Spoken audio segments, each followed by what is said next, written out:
What's up, YouTube? Born in Asphodel Meadow here, and I know I've been kind of absent from YouTube recently. I've just been being a lazy bastard and not really doing much. But I was aroused from my stupor by one particular user of YouTube who I feel it absolutely, necessary to make a video about. I can't bring myself to not do it. It's just not going to happen. No matter how hard I try, I will not be able to just sit here and not make this video, okay? The fellow's an atheist, by the way. It's kind of important to the story. And his name is PluralOfEverything. I've got the conversation we're having in front of us right here. And it goes as follows. Someone made a comment about how the law of gravity is a theory. And he comments on the comment saying, the law of gravity is a theory? And I say, yes, sir. A scientific fact is just a theory, able to be proven wrong. Gravity is entirely theoretical, and it's funny because as a theory, it's on equal standing with evolution. Go figure, eh? I was just making some random offhand comments. I didn't expect anything to come from it. And then he responds with, actually, no. If I drop a pencil on the ground, you cannot prove that it did not fall to the ground, which is actually a fallacy of a sort, because it's not that I have to prove that it didn't fall, it's that I can't prove that it did fall. But anyway. And there is definitely a force pulling things towards the center of the planet, and that force is called gravity. Theories would be just used to explain what the force is. It eventually ends up with me saying, well, have you ever heard of the brain in a vat theory? How do you know all of this isn't a dream and gravity is just an aspect of the dream? And he says, well, it would still exist, it just wouldn't be real.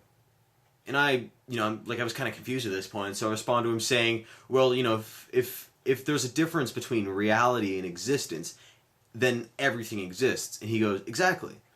He thinks that everything exists. Literally everything. Anything that meets the term noun, and then some. If it's a thing, it exists. Any thought, any imaginary creature, no matter what, anything that can be spoken of or thought about exists. So I was a little confused still, how can all of this be real and not real and still exist or whatever. So I had no idea what he was talking about.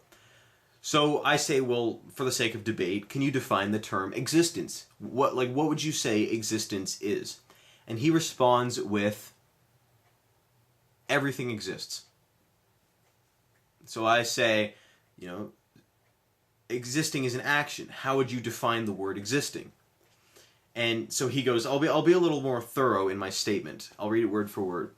If anything is something, then it exists. A thing's existence is proven simply by conceiving of it, but that doesn't mean that unconceived things do not exist. All things exist because each one is something. Anything can be, so everything is. So I say, well, thank you for being very clear on exactly what exists. Now could you define the word existence for me like I asked? And then and I also gave him a second question. I said, second question, can something exist if it is unable to be conceived of by the human mind? And he says, yes, in fact, most things will never be conceived of by any human mind, human mind or otherwise. So they all exist whatever they are. Okay. And he says to exist is to be. All nouns are things that exist, and a noun is a person, place, thing, or idea. If any verb can be applied to something, then it is something that exists. So he draws a line between existence and reality. In other words, a reality is stuff that's part of the real world. And by his term, existence is anything. Anything and everything. Okay? Which I starkly disagree with because, let's just say there's a thing, and this thing can never be conceived of or imagined by a human brain, or by any brain, by anything, okay? This thing is beyond any type of three-dimensional thought, okay? And this thing has no part in the real world. Therefore, it can have no effect on the real world, ever. But this thing, according to his terminology, still exists, and I have no idea how this can be so. So, I know he's an atheist. So what I decide to do is fuck with his logic a little. I say, right, so I guess God exists. I stand corrected. And he goes, no, God is real. Things don't have to be real in order to exist. I know he doesn't think things have to be real in order to exist, but here's what I said. Took the bait, good. So there's this thing, and it's a noun, so it exists. This thing is all-knowing, all-powerful, infinitely good, and real. This thing is called God. Now I guess we're both religious, eh? So, if he thinks that anything that can be described must exist. Okay? Because if I can conceive it in my head, it must exist. And I conceive in my head the idea of a God. And one of the qualities of this God is reality. So I'm not saying I believe in God, obviously. I'm just saying that by his logic, this God must exist, and one of its qualities must be the fact that it is real. So therefore, God must be real. It's similar to the ontological argument for God, if you've ever heard of it. Just look it up. So he says, you mentally added a comma to my statement. I said, no God is real, not no God is real. And I saw him doing that, but I didn't. He said, no God is real. Just those 4 words. And I responded to him as if he was saying, there is no God. But he kind of planted a verbal trap for me. He wanted me to say, no, God isn't real, duh. But whatever. He made a mistake. Okay, he thought I took his bait, I didn't. So I say, you're mistaken, reread my statement. You're an atheist. I'm obviously not going to assume that you're implying the existence of God. You say, paraphrased, that there is no God. I say there is, because I can describe him, and part of his description is that he is real. By your own logic, he exists with whatever qualities I give him in the description, and one of these qualities is being real, so he's real. Prove me wrong without abandoning your old statement. And he says, your description is incorrect. You can't assign whatever qualities you want to anything you want. But even assigning invalid characteristics to something proves that it exists. Yahweh is either real or he is not real. Either way, he fits a description and therefore exists. So I respond with, but you said it yourself, everything exists. Doesn't that mean that pink and blue and red and orange unicorns exist, don't they? Not just unicorns. Every type of unicorn must exist. Like pink, blue, red, they all must exist, right? According to him, obviously. Therefore, every single God conceivable exists. And at least one of these gods among his qualities must be reality. Because, like, let's just say you've got Yahweh, right? And let's just say Yahweh isn't real. I can conceive of a Yahweh that is real. Therefore, this Yahweh that is real must exist. And by his definition, it's real. So, there we go. And then he responds with, why do you assume that at least one of them has to be real just because they all exist?